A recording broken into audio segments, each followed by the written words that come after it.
Hey folks, so I thought I'd bring some of these lovely plants outside. Now you might recognize these.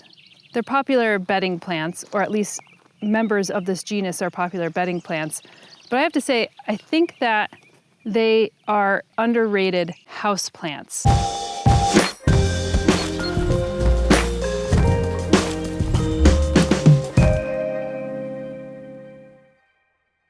I used to grow pelargoniums, that's what they are. These are commonly known as geraniums, but they're not true geraniums because many of the true geraniums that we know are temperate species that grow in the wild, and I could show you some of those. We actually have quite a few growing around here, and those are not really adequate to growing indoors because they need a cold period. These, on the other hand, grow in drier conditions. So the vast majority of pelargoniums, which you could see are these very stemmy succulents. They have stem succulents. You could see tuberous ones.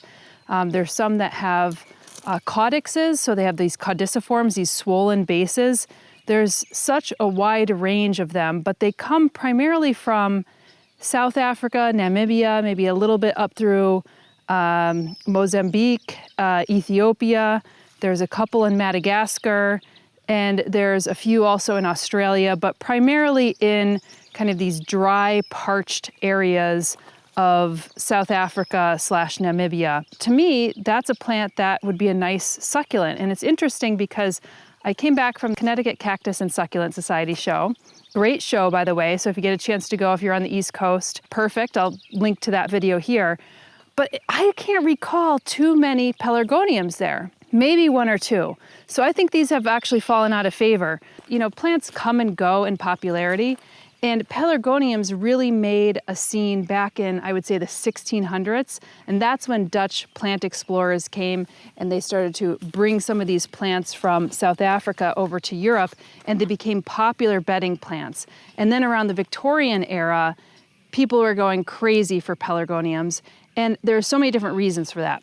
One is their blooms, as you could see. So these are some cultivated varieties, but they have many different kind of colors of blooms. I think some of our traditional pelargoniums are kind of more this lilac pink shade, but a lot of the frilly ones that have been bred are kind of more the bedding plants that you would see, which I'll throw a few up there. I think Charles Dickens was acclaimed of having a favorite pelargonium, which is the ones with bright red blooms. But the other thing that make pelargoniums interesting is their scent. So not all of them have scents, but we did a tour. Oh, this is like kind of ancient plant went on me. We were at Hortus in the Netherlands, and the day that we got there was the day that they got this pretty comprehensive pelargonium collection. So there's around 300 or so pelargonium species in the world, and tons of cultivars. And they had just acquired this, and I'll link to that video as well.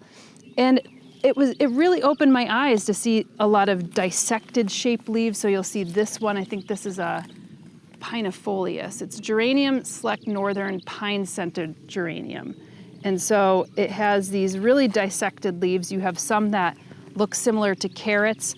This to me is kind of more of a traditional shape geranium leaf. It's a bit rounded and scalloped, and then you could see there's beautiful coloring on some of the leaves here as well.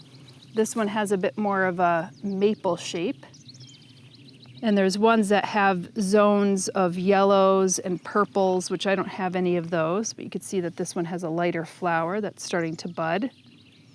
And these are plants that are typically easy. You could cut them back and you could keep them pretty shrubby, or if you want to take tip cuttings and then stick them into some sand or perlite and root them. They do get quite leggy. In fact, I was growing pelargonium in my house in Brooklyn, and I was growing the citronella kind and the one that smells like lemon drops, which is basically like a childhood candy. But the scents of them, they're not all great. You know, some of them, I don't know if you recall, Sandra, when we were there, they smelled like dirty socks. You had some that smelled like Coca-Cola. You had ones that smelled like root beer floats. I mean, there's so many different colors and flavors and scents. And I think that's part of the reason why I think they would make a really interesting houseplant. Now, some of the geraniums And I had a caudiciform geranium. Now I can't remember the name of it, but it would drop its leaves. And then so it would basically like just hold all of that energy and all of the water in its stem. And then during the non-dormant season, it would start to grow back its leaves. So one thing I will say that I would say that this is maybe a challenging houseplant is that if you don't have a sunny enough windowsill for these, and they will get leggy, and like I said, you could cut them back. So you see here, there's new growth. So if you want to keep this short, I would just cut it back here. I'm not going to do that because these are really beautiful specimens. But let me go through each one. And I'm going to plant these up and I'm going to take them out in the summer and I'm going to try to bring them back in during the winter months because they are not hardy to our zone. So it would be like maybe a zone 9 that these could muster, but we're in a zone 5, 6.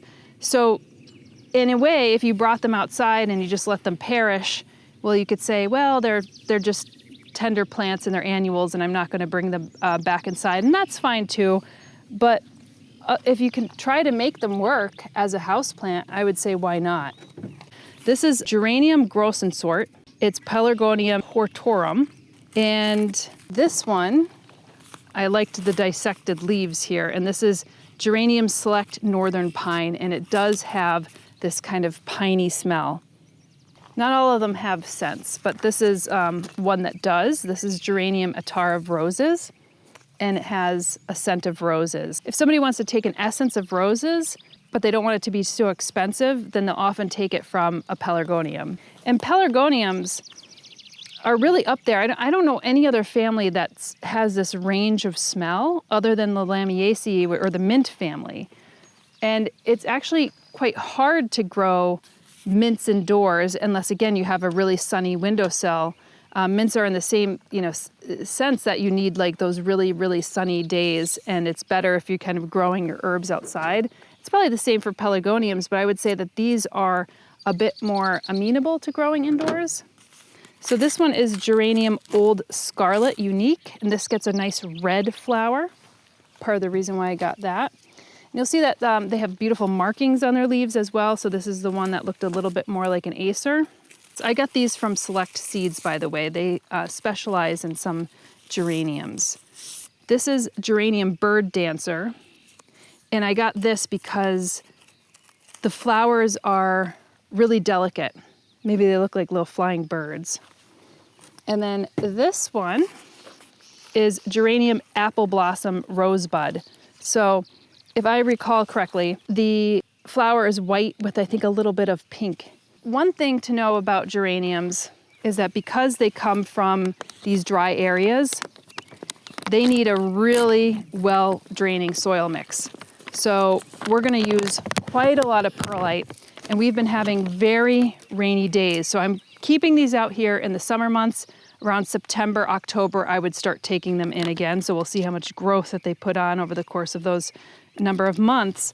But because we're having a lot of rainy days and we have some humid days in the summer months, I want to make sure that we have a really well-draining mix. So I'm going to use this Spoma organic succulent soil, but I'm also going to use quite a bit of perlite as well.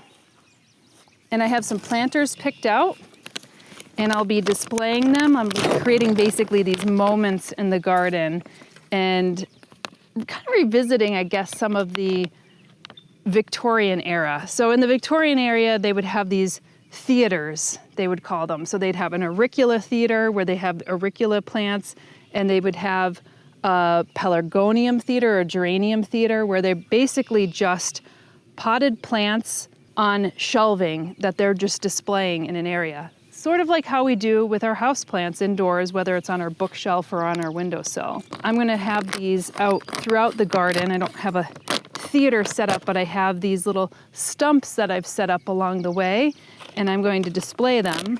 And then in the fall and winter months, I'll bring these plants back in. And the great thing is about pelargoniums, as I shared with you, is you could clip them, maybe just like 4 inches, maybe down to here, and you could keep them semi-dormant throughout the winter months. I mean, obviously, if you have a conservatory or a greenhouse, small greenhouse, you could keep them going for quite some time.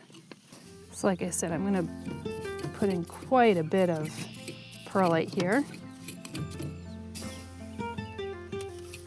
Now when they start to flower, you could give them a bit more of a bloom booster. I even brought out this tomato feed because if you have some calcium and potassium, that's great to help their roots. Obviously the phosphorus in the middle will help boost the blooms, and the nitrogen is great for green leaves. When they're not in bloom, you could also just give them a balanced fertilizer. That should be absolutely fine. They don't really create any types of fruits or seed pods that would need a tremendous amount of energy, but they do put on a substantial amount of growth during the growing season.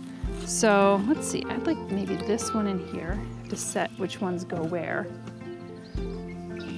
Kind of like this pine one here. The bird dancer. I think I want this one next to some of the birds, because I have some birds in the garden. That one would go there. Probably just don't have enough of planters, so I'm gonna select which one goes where. That one looks cool. Yeah, it looks nice, right? There's something about the wide pod. Yeah, the wide leaves. Yeah, I agree.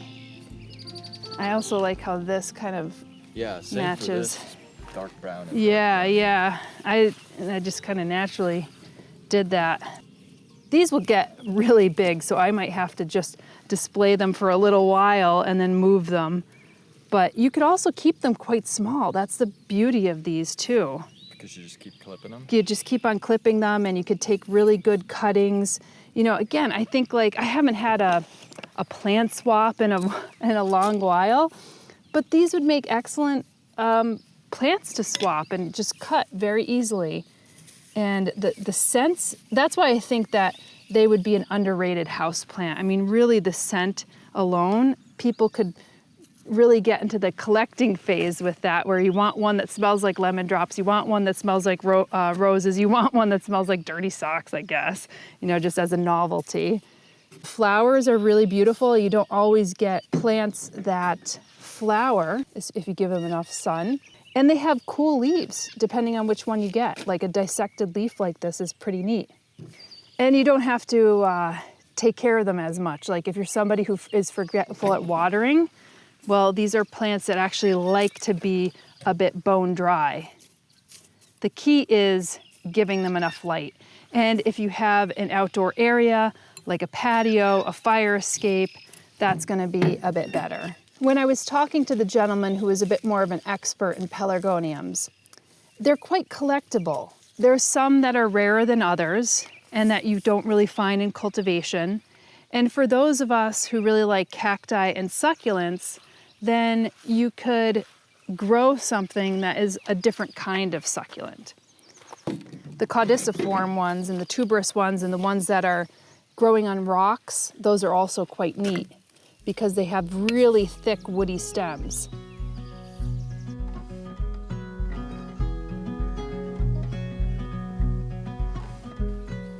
So oftentimes you might see these pelargoniums like growing on rocks next to the sea or the ocean.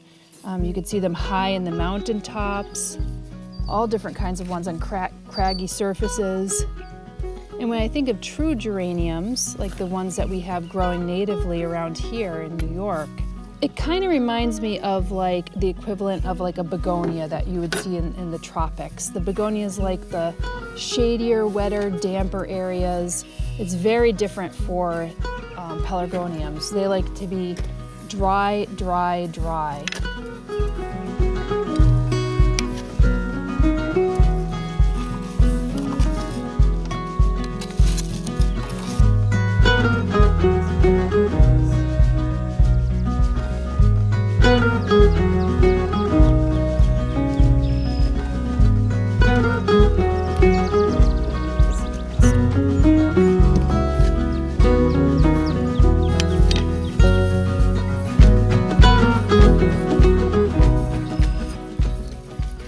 These should also bloom throughout summer and fall as well, and then they will succeed in blooming towards the winter months.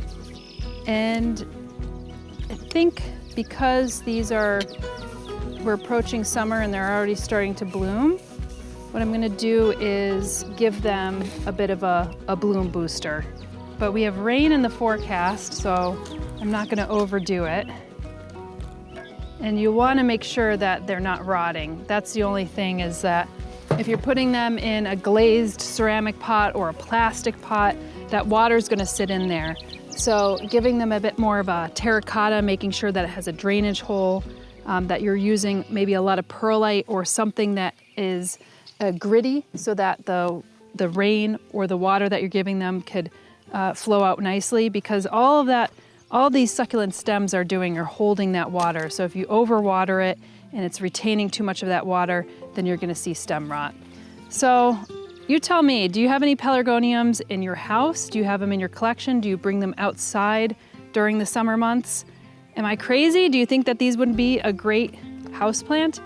So I'm gonna try to save these throughout after the winter. Last time I had the pelargoniums, I just let them out in the winter and treated them as an annual. But this time around, I would like to see if I could start a little pelargonium collection myself.